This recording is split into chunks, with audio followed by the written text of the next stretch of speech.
edition of E-Prime. I am Deidran. In news overseas, Idris Elba has tested positive for COVID-19.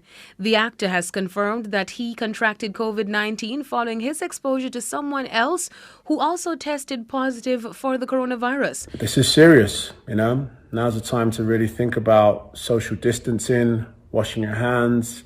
Beyond that, there are people out there who aren't showing symptoms and that can easily spread it.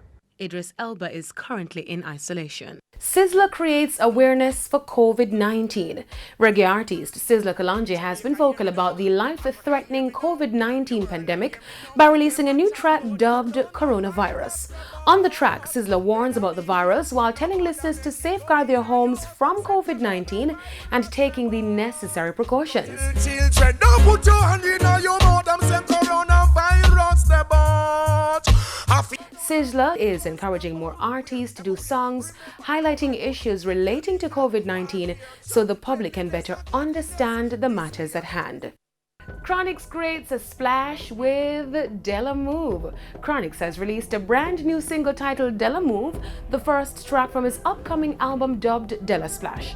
Della Move is inspired by Admiral Bailey's 1987 song of the same name and is produced by JLL. How you feeling? Really fine to I got some songs with many meanings. Read between the lines, know what this prophecy revealing. When you really read the signs, you got to creep before you walk. Della Move was directed by Nabil Elderkin, who is known for his work with Kanye West, Nicki Minaj, and The Weeknd. Della Splash, which is scheduled for release later this year, is the follow-up to his Grammy-nominated album Chronology that was released in 2017. That's it for this evening's edition of E-Prime. I am Deidran. Thank you for watching.